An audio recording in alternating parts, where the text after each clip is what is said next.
Alejandro Varela's debut novel, The Town of Babylon, was a finalist for the 2022 National Book Award for Fiction. His story collection, The People Who Report More Stress, was one of Publisher Weekly's Best Books of 2023, a finalist for the International Latino Book Awards, and longlisted for the Aspen Words Literary Prize, the Story Prize, and the Penn Gene Stein Book Award. Today we have the joy of celebrating Varela's third novel, Middle Spoon. Varela is an editor-at-large of Apogee Journal, holds a master's degree in public health, and is based in New York. And Tiana Clark is the author of the poetry collection Scorched Earth, a current finalist for the 2025 National Book Award for Poetry. Yeah, woo! I Can't Talk About the Trees Without the Blood, which won the 2017 Agnes Lynch Starrett Poetry Prize, and Equilibrium, which won the 2016 Frost Plays Chapbook competition. Clark's other honors include a Pushcart Prize, a Kate Tufts Discovery Award, and fellowships from the NEA and the Bread Loaf Writers Conference. She's a graduate of Vanderbilt University and Tennessee State University, where she studied Africana and Women's Studies. She's the Grace Hazard Conkling Writer-in-Residence at Smith College.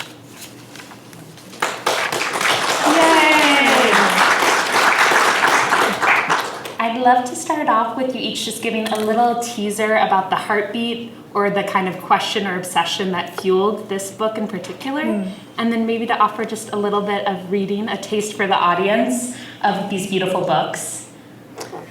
Absolutely. Cool. I'll start. This book started in the wake of 2016 after Trump's first election, where I felt very small and invisible in the political landscape. And I didn't know it then, but I think I was building my kind of poetic bug-out bag that I need to survive now. This book also, the impetus for this book is kind of starting at my divorce, and Maggie Smith put an epigraph, we're going to be talking about epigraphs, on Twitter way back in the day, and I just printed it out and put it above my desk, and it's from Rilke. Then I know that there was room in me for a second huge and timeless life. And so this book was me trying to break all the rules and be expansive. And I wanted to write long poems as a way to take up space on the page when I felt like I couldn't take up space in the world. And so I'll start with my poem, Broken Ode for the Epigraph. And this is for all my people who have ever been told they're too much. So my team, Too Much People, this is for you. Broken Ode for the Epigraph, which starts with an epigraph from Erica L. Sanchez, which reads, "Who gave me permission to be this person? Oh, intertextuality, oh, little foyer to my poem, oh, little first and foremost, my amuse-bouche, meaning mouth amuser, a little glimpse of the meal to come, and if I could, I would add an epigraph over everything. Wait, who says that I can't? I've always been too much, and I'm just now beginning to cherish this too muchness, booming late Baroque rococo in my chest, little shells of scattered light decorating the caves in my poems. I wish people came with little epigraphs tacked on their foreheads. A little foreshadow couldn't hurt. I wish fruits had a few ripe lines above their clue numbers, a little sneaky peeky of the pulp to come. Oh, little cup holder for my quotes. I love how you hover over the house of my poem like a cloud from another book or a bite from another lover, a way to say I just couldn't help myself here. See, I cut out these lines for you like fuzzy flower stems severed at an angle, and they were briefly dead until I placed them in a vase on top of my poems, prolonging their life again. Such moxie. Because if anything, the epigraph is a little clay container of water, and I place these blossoms in a vase of life juice because you are visiting the home of my poem, and I want you to feel special, and I think fresh-cut flowers might make people feel sacchariferous. At least they do for me, especially when my mother-in-law walks barefoot into her gorgeous garden and snips the long-lit stems from the sun-bursting forsythia bush, even though we haven't talked in months, even though I wrote a poem about her that hurt her, a poem that started with an epigraph from Natasha Trethewey. And we talked about it over email, then over coffee, and then there was forgiveness, both sides, and that was it. See, the flowers. I've always deeply loved Natasha Trethewey's work because her parents are like my parents, black mom, white dad, another type of epigraph, right? Do you understand what kind of permission that releases inside of me? Do you understand how cellular and specific? Sometimes it's important to know about the blood before the poem starts. Who makes up these rules about procedure anyway? I come from clutter. I feel safe under that little liminal space below the title, underneath the stairs. And before that first line, Toy Derricott writes, quote, I am not afraid to be memoir. Yes, I feel a great affection for Joy Terragot, because she has a similar first name as my grandmother, but spelled differently, and also because she drew her beloved dead fish Telly in my copy of The Undertaker's Daughter, writing, "Telly loves you," with the bubbles and everything. Well, then I'm not afraid to be the epigraph, damn it. I'm joyfully trying to break every rule about poem making that I know. I want to wake up and like myself more. I want to wake up and like myself more. I want to wake up and like myself more and believe it each time I repeat it. I want to revel in my poems the way Danica Kelly does. Have you heard Danica talk about her poems? Do it. Absolute pleasure. I want more of that giddy precision. I want to wake up and address myself like the badass motherfucking epigraph that I am. Hello, epigraph! I am beginning my body before my body begins. I want to start my day with somebody else's words. For example, this morning, I started with Ross Gay's The Book of Delights, and I keep grinning at underlining words like delight radar and delight muscle, and that image of stacking delights like pancakes. And I could hear Ross's voice as I read them, his joyous timbre shouting inside these smile-inducing sentences, which linger over the blue length of my day.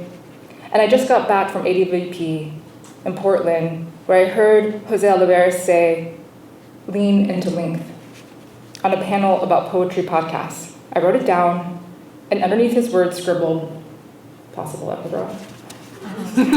Epigraph, a little foreplay, a little playful forest. I'm safe now, so I can play. A little forecast of my mood and tone, a little incantation, little wordy satellites in the white spaces orbiting the sky parlor of my poems. Epigraph my father. Epigraph my father, I've never met. I meet and let him go at the beginning of every poem that I write, and isn't lost perpetually dripping sap from the injured trees bruised or cut in our knuckles as we write. Sticky sap spilling from the wound, pitching to survive the bites. And aren't we all writing the same damn poem over and over again anyway? Didn't Jack Spicer allude to that once while translating Lorca? I want to go back to that first epigraph. The easy association would be God, right? Like this. So God coos above the water of the pre-world, scanning over all that gooey potential, a bajillion possibilities, millions of us already there, little epigraphs in the making, gleaming in that first sentence struck light, the imperative big bang of God's never-ending breath. But what if that first epigraph wasn't so spectacular?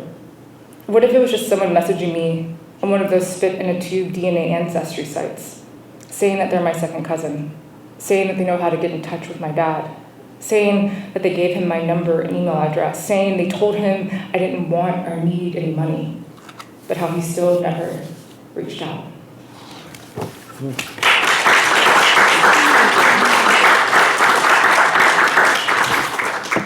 Gosh, how do I follow that? You can see why they paired us together, because you knew to do that. Also because I am part of the Too Much tribe as well. And I'm going to share some of that with you today. So the book, Middle Spoon, came about because I wanted to explore the grief of heartbreak. And I'm not going to ask the question I always ask, which is how many of you have had your heart broken in your lifetime? Because I know the answer, and I'm sorry for you, for all of us. But I thought it was a unique type of grief, and I thought, how come I've never read anything about heartbreak? Or how come I didn't realize I was reading about heartbreak? And I think it was because I hadn't experienced it. And so when I experienced it, I like I do, I was like, I have to write about this. And I really wanted to capture the too muchness of that experience and how selfish it can be and how eye-opening it can be. And then I realized after the fact that I was part of a very big club. So in the process of writing the book, I interviewed dozens of people, and my question was always, have you ever had your heart broken? And every single person said yes, with one exception. Don't worry, they're not here. And not just that, people would say to me, I think I'm gonna cry right now, when they recounted the story. And I'd say, but you've been happily married for 20 years. And they would say, I know, but when I think about this experience, it sort of lived at the surface. And my background is in public health. So immediately I was like, oh, research study. Like, how many people, 8 billion people on this earth, if everyone has had heartbreak, or even just 7 billion of them? And what about the people who just had their heart broken and they're in that acute phase where they're walking down the street and crying? And so I thought, okay, I need to write about this. But to really get at the obsession and the selfishness, I thought the narrator, who's unnamed, would only admit these things to a therapist or to themselves. And so this book is composed of 70 unsent emails, mostly to the person who left him, but he only shares them with his therapists. Yes, he has two, and they don't know about each other.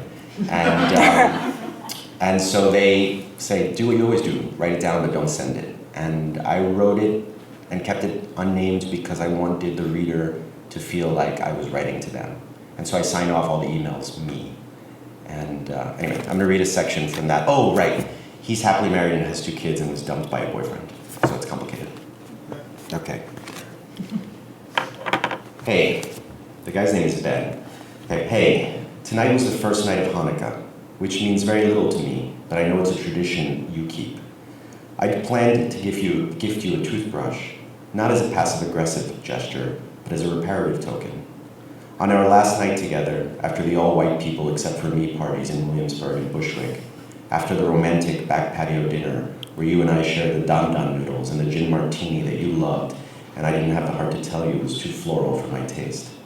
After our drunken cabs and walks between parties and home, after you insisted I stay at your place, which was the first time you ever insisted, after I took my wedding band off and slipped it onto your finger, after you slipped your grandfather's ring onto my finger, after we walked back to your place married in our own way, after I laid on top of you while you laid on the floor of your living room, after you adhered to your bedtime ritual, brushing, flossing, face washing, moisturizing, water drinking, ibuprofen taking, back stretching, I asked if you had an extra toothbrush, since I hadn't intended to spend the night because of Nico's sore throat and low-grade fever and my guilt about leaving my husband with the sole responsibility for his care.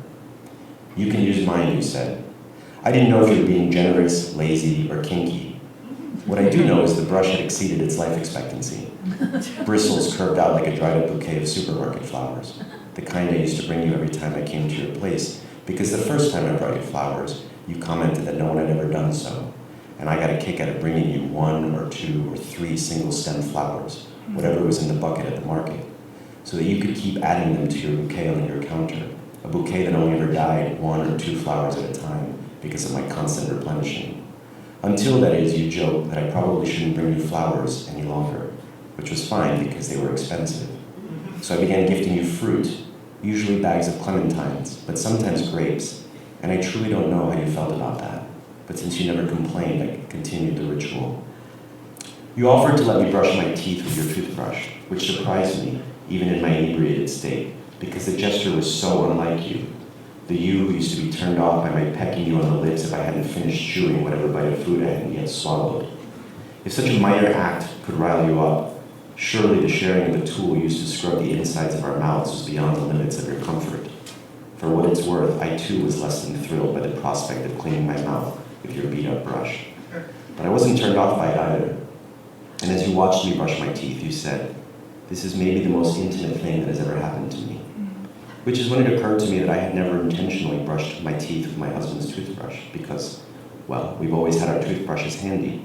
As a matter of fact, the few times I'd inadvertently begun to brush my teeth with my husband's toothbrush, I immediately withdrew it, spit and gargled whatever I could find, mouthwash, hydrogen peroxide, which in retrospect couldn't be more absurd, considering where my tongue has been as it concerns the ins and outs of my husband's body. This isn't to say that my love for my husband is lesser, or has never achieved the degree of intimacy you and I reached that toothbrush night. I guess I'm saying there was something special between you and me, something unique, or maybe something powerful had gripped us. Both things could be true. 3 could as well, special, unique, and powerful. And although one day would have been boring and full of routines, the beautiful moments we had during our brief time together suggest to me our voyage was long. Have you ever seen Jerry Maguire? It's a terrible and wonderful 90s film with Tom Cruise and Renee Zellweger. It put her on the map and scored Cuba Gooding Jr. an Oscar, but more importantly, it gave Regina King her first mainstream canvas. I mean white mainstream. And when I think of how long it took the establishment to recognize King's work, I could scream. In fact, when she became an award show stalwart a few years ago, I found it difficult to rejoice because I couldn't help but think of how she'd been great for nearly 30 years. 30 years! And only then was she getting her due. In any case, the beleaguered, work-obsessed Maguire, played by Cruise, much too belatedly realizes that what he lacks in life is love, But as it happens, he already had love in the form of his wife, played by Zellweger, from whom he had recently separated. In one of the final scenes, he bursts into the living room of Zellweger's home, which she shares with her sister, played by Bonnie Hunt, another woefully underrated actor, and declares his undying, rather practical and somewhat self-serving love. "You complete me," he says famously. "Well, you are in a way my Renee. No, I don't mean we are two halves of one whole. I mean I am composed of many parts, and I believe you were one of them. And knowing you exist in this world will make living in it more difficult than it already is if you're not with me. If you're not occupying this space I've been inadvertently reserving for you. Happy Hanukkah, me."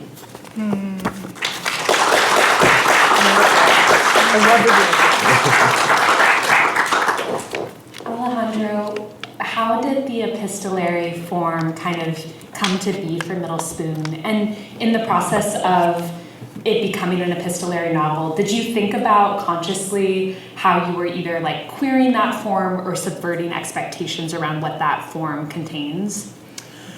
Yeah, thank you. I thought what would be authentic to the experience of being broken up with in this century, in this moment, and it would be text messages. But if you wanted to say something quick to the love of your life or to the person you have been intimate with for a whole year, that's what you would do. But there are boundaries, and so they've broken up, and he wants to respect these boundaries. And so, a text wouldn't do justice to your feelings, so it would be an email. And I thought the email was great because it's like a modern day diary. I mean, my drafts folder is so interesting. And these are things, I'll never send. And I actually, in the process of writing this, went back and looked at the draft folder, and it was full of these sorts of letters, usually to people, to reporters I was really angry with at the New York Times, or elected officials, or, so a lot of that kind of thing, but also some personal stuff and things that I was glad I never sent. And so I thought this was great because I could be as intimate as possible, and it would be believable because it's never being sent. The fact that it's never being sent means that the reader will stick with me, because if they were being sent, the reader would be even more annoying. I mean, the narrator would be even more annoying than he already is. And then lastly, there is always this threat of possibly sending it. Because it's just a button, right? He doesn't have to drop it in the mail, he doesn't have to walk it over. If he hits send, it's over. Anyway, so that form allowed me to do that. But I regret it only a little because there are no chapter titles, so I can never find what I'm looking for. Anyway. But I thought that it served that so beautifully because the email form becomes almost like a chapter. Yeah. Which I loved. Yeah. And it was such a page turner. Oh, thank you. And also, for those of you who are on the fence about getting it, you should get it, but both of our books. But the chapters are sometimes like one sentence, right? It's like, I just need to get this off my chest now. I hate you. And then the next one's like, oh, no, I didn't mean that. I love you, right? And Tiana, I would love to hear about, I just want to talk about epigraphs. I want to be a nerd. The book is not only has a poem about an ode to epigraphs, but they're littered throughout the book. It's like an ode to kind of all these poets that you're in conversation with. And I would just love to hear about why the epigraph is so important to you and what it feels like to kind of constellate this community within a collection. Oh, I love that question. I mean, I think we're all a sum total of everything that we've read.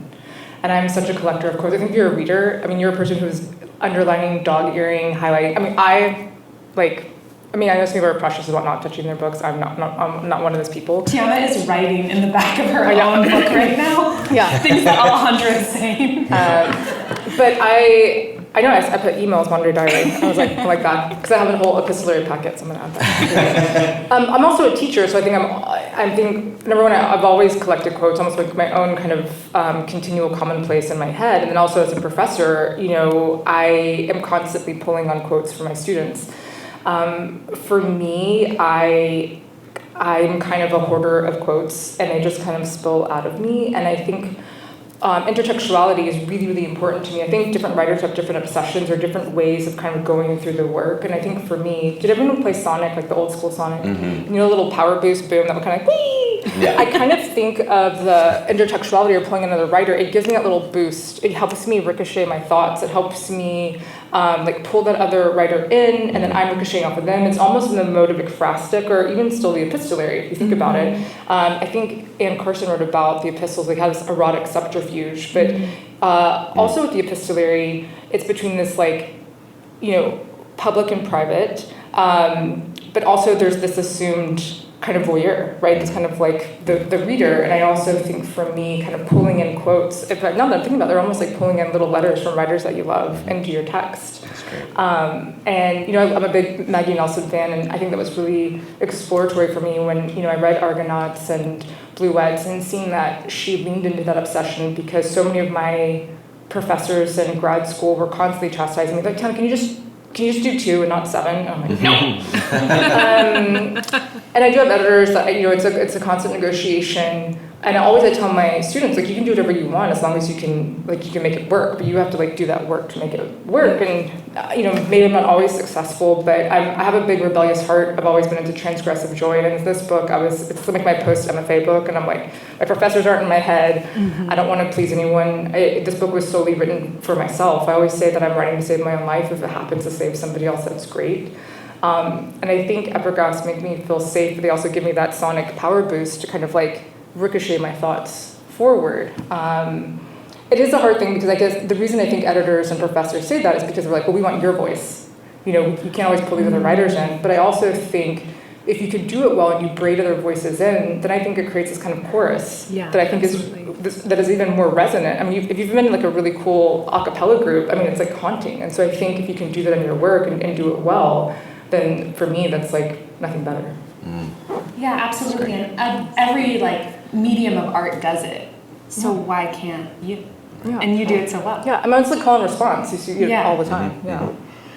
I feel like you're going to buy both of these books and you're going to fall in love with them like I did. And they both feel like a hand reaching out that sort of says to you, okay, what if we try to do something outside of convention, normativity, and we try to do it and we reach for it and then we fail, but we keep trying. And I just think that is the most beautiful message for this kind of contemporary moment. And I'd love to hear you both talk a little bit about how you write about love and heartbreak with some sort of levity and forward-looking motion.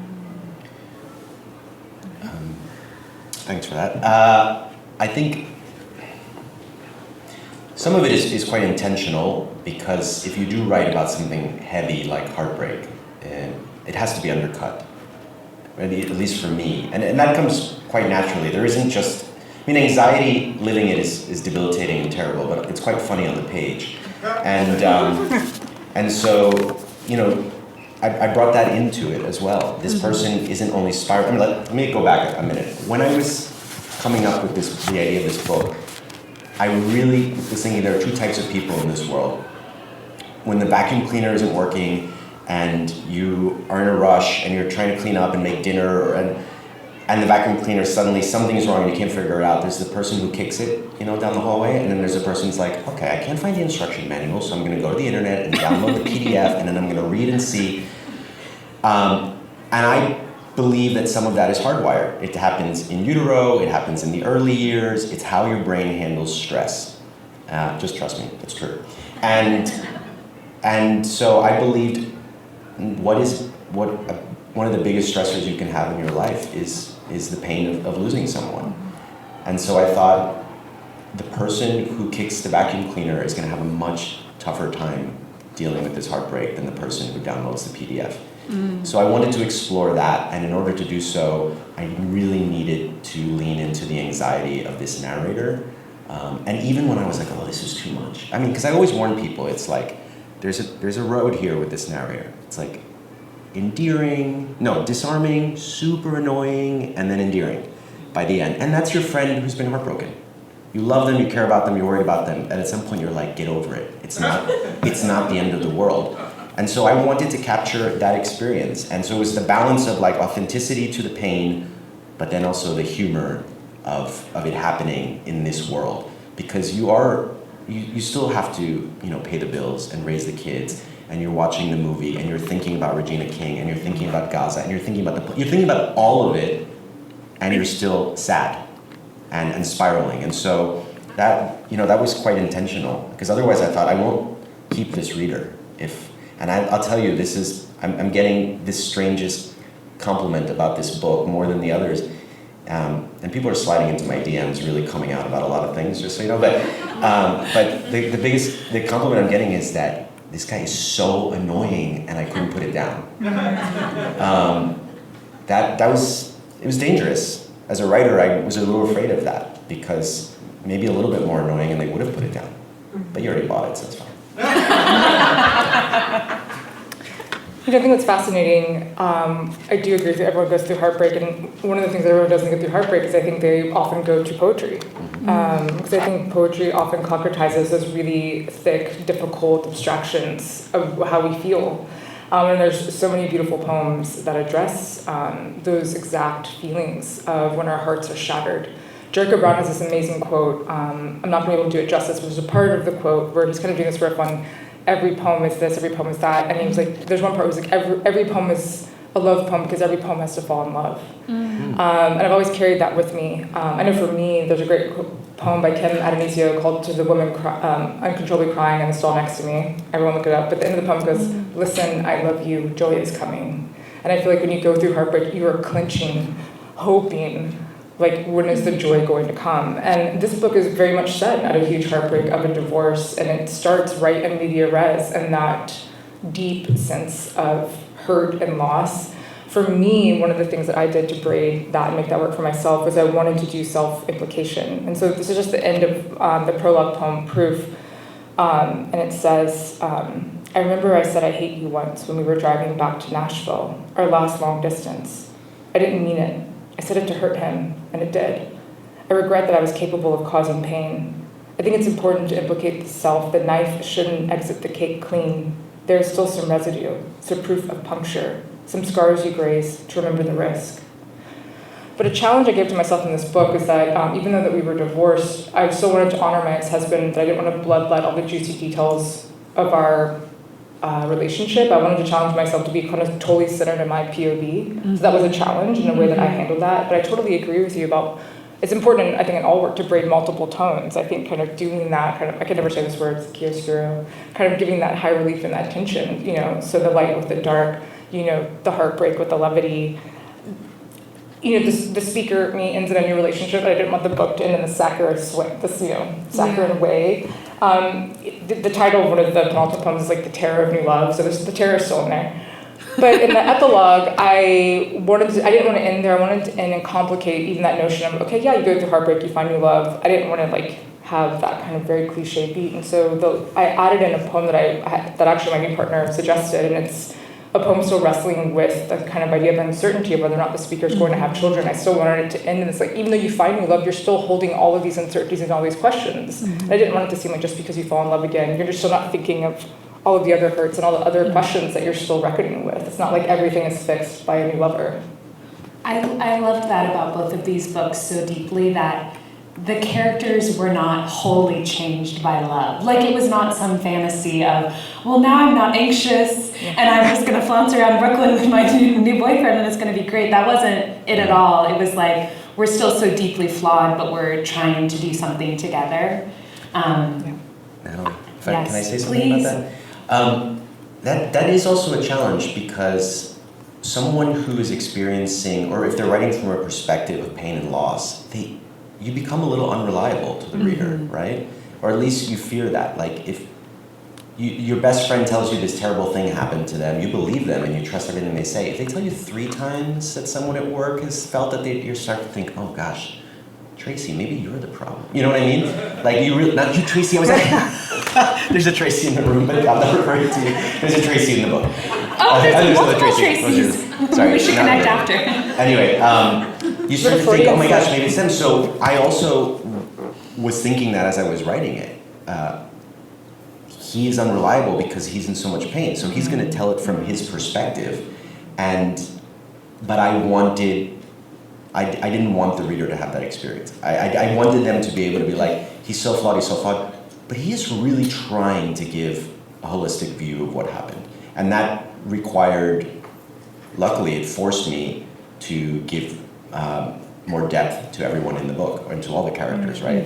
And so it was a kind of a nice writerly push for me, because you always want to do that anyway, but I felt an extra, incentive to do that in this book.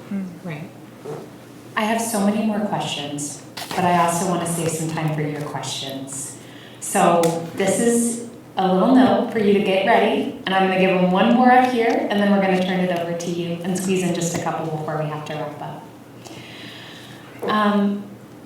And in the process of, like, I think you've both kind of gestured towards this. What are the boundaries that you had to set for yourself as a writer in tackling, like, being so deeply close to the personal and to heartbreak and, like Alejandro was talking about, these incredibly moving but also really heavy conversations with community members? Like, how did you kind of take care of yourself during the writing process? That's such a great question. I think I confused bloodletting my pain in my 20s at open mic nights in dark, smoky rooms as somehow that was authenticity. I mean, sometimes I look back on those eras of the romantic love, but sometimes I'm like, ooh, girl, that should have been just for your best friends and your therapist. And I see this with my students. In the first day of class, I talk about what they want to bring into workshop, and I always say, you can bring in whatever you want. However, if you broke up with your girlfriend on Saturday, maybe we take a beat on the breakup poem, because I've had students actively break down and cry in class and actively dissociate, and I don't want them to feel that kind of harm, and I'm very invested in creating a safe classroom. And I too remember being 19 and feeling like that pain was like the biggest pain in my life, and needing to feel validated for that pain. And so, you know, I want to give them that space and permission, but I also want them to feel, how do they protect themselves? Because I've had many workshops where people have said horrible things to me, and it has been so violent. One thing that I think about now is that, especially being a Black artist, you know, I do not want to exploit myself and like eat the overseer inside me and somehow think that like I need to, with this book and particularly my first book is very much dealing with a lot of Black trauma.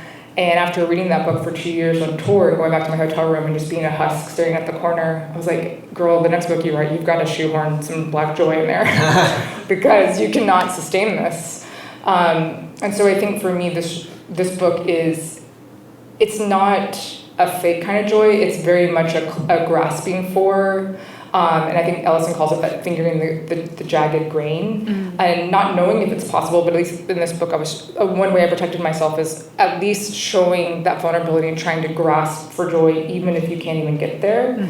And also protecting myself by not exploiting all of the horrible details in my life. And I think one thing I always tell my students, that some of your poems need to ferment in darkness. You need to take that time. Yes, write it whatever you want. Terrence says in his first drafts, it's just me and my shadow. Get it all out. But there's a difference between the poem that you write and the poem that you publish, or the poem that you show to other people.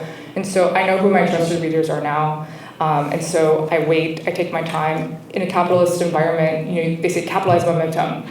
You know, publish or perish. You know, I intentionally took 8 years to write this book. I did have publishers reaching out to me, and I just said no. Now I have the privilege of saying no because of the success of my first book, and I understand the allure of jumping on it. But I really wanted to take my time, and because I took my time, and because I divested from this idea of capitalism that if I don't publish right away, that somehow I'm going to vanish. And it's just so interesting, and not to toot my own horn, but it's so interesting that I trusted myself. And then the national book thing happened, and I was like, okay, self. I see what you did there. And it's also one of those things where I have to actively remind myself, because so often, I'm going to be honest with you, like, someone reached out, they're like, ooh, MBA buzz, do you have a novel cooking? And I was like, I called my editor, and I was like, because it feels so exciting, but I was like, no, don't do it, because I know if I push myself to do that right now, I think I would just burst, but maybe I'm going to stop talking, but yeah. You know, with my first two books, everyone would be like, oh my God, so this is what happened to you? This is your life, this is your life, it's your life. And it wasn't. So much so that there's a short story in my second book where the narrator has cancer. I used to do cancer research, and so I was able to borrow from that experience to write about someone having cancer. And at some point my dad called me and he said, can you please call your mother? She's so upset. And I had been out of town and I didn't have reception, and she thought I was secretly telling her I had cancer by way of a short story in a book I had published. And you know, that was sort of an extreme example, but so many people are like, this is your life, this is your life, this is your life. And I got not tired, just kind of noticed that it happens.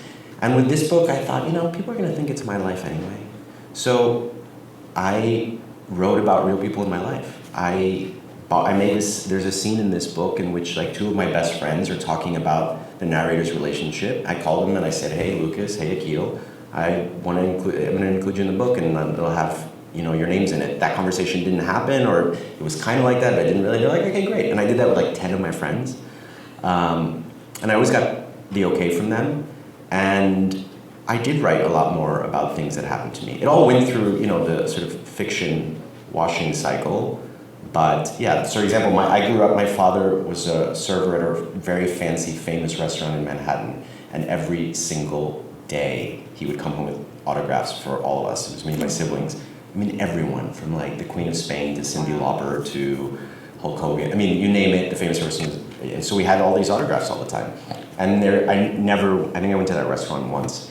And I wrote an entire chapter in this book where the narrator goes back in time and remembers having strep throat and not having childcare. So it was a way to me to talk about another experience that I was familiar with.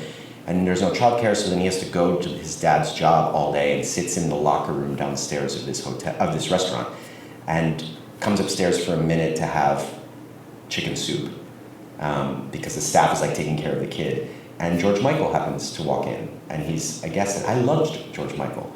And so I was able to write this experience that never happened to me. I never went to the restaurant, but borrowed so much from my life to be able to put it together. I hadn't done that so much in the first two books. So in a way, I did the opposite. I kind of was just like, this is some of my life, and I'm going to do something different than what I did in the first two books. Mm-hmm.